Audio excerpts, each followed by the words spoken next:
where you really know this is a Jewish folk tale or fairy tale. According to the story, the young man would study Torah at midnight, and the angels came to instruct him.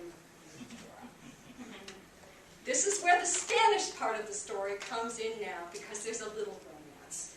Spanish tales are always so romantic. So the princess of the palace notices one night the guy's up there in the tower at midnight, and there's voices talking to him. So she's really curious. She's no dummy. She knows something's going on. So the next day, she walks up to the young man and says, I heard you talking to someone last night. Oh, yeah, he said.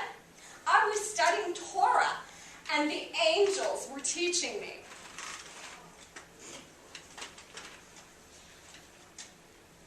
Could I study Torah too, she asked him.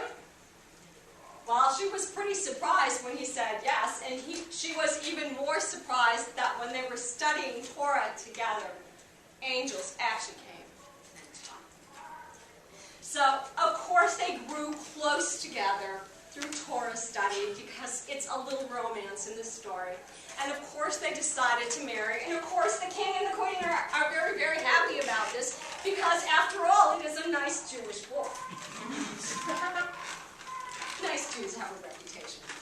So they throw them this huge wedding celebration, and of course there's dancing, because there's lots of wedding dancing in this part of the world, and they're dancing away, and everyone's happy, when all of a sudden, a large eagle comes and swoops up the young man, the new husband, and carries him away.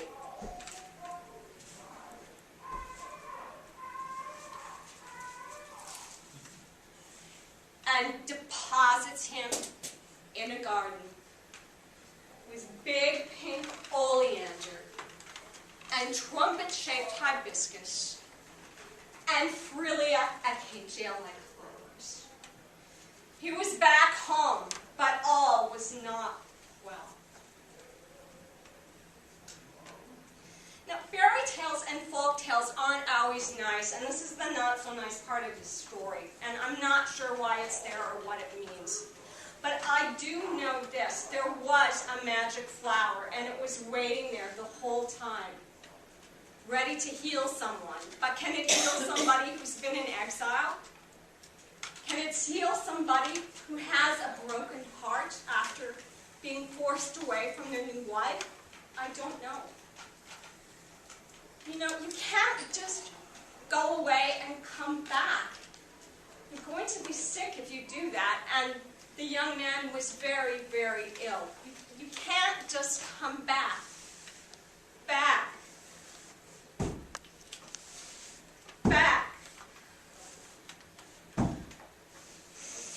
Back at the palace.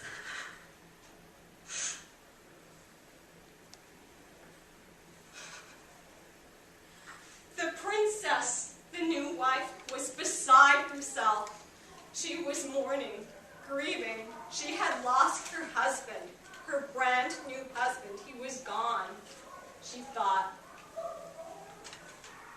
When along came a man with a walking stick. It was Elijah. And he took her hand and he said, "Your husband is fine, but you need to help him."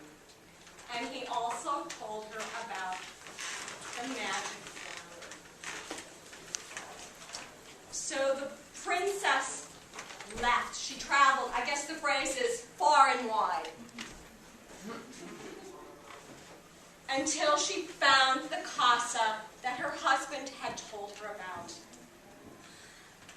She met her mother-in-law, and all she needed to do was look her directly in the eye.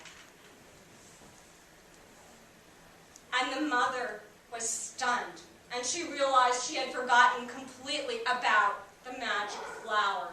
She got it out, and she handed it to her daughter-in-law, who took it and placed it before her husband's nose. All he had to do was breathe it in. and the color started to come back to his face. And he recovered. And of course, they lived happily ever after with a life full of Torah, and I think probably lots of singing and dancing, because it's probably Spain. And they do that in Spain. I like that story. 2 wise women saved the day. That's always good. But the thing is, when I came back here to Minneapolis, St. Paul, my nose and sinuses swelled up immediately because of all the pollen. Yeah, so I don't think I was discovering a magic flower for me here. I'm not sure if there really is one. And I'm not sure then if coming home was a kind of exile for me, or what's going on. Had problems ever since then. But it got me thinking about some of my students who came from Somalia and actually had to live in exile from their homeland. And other people I know who feel like they're in exile. And I wonder if we give them what they need. Food and clothing and a place to live. Do we study with them? And more importantly, do we celebrate them? I wonder, can we create right here a magic garden of healing? What do you think? Well, it's time for me to go. Maybe you can clap along.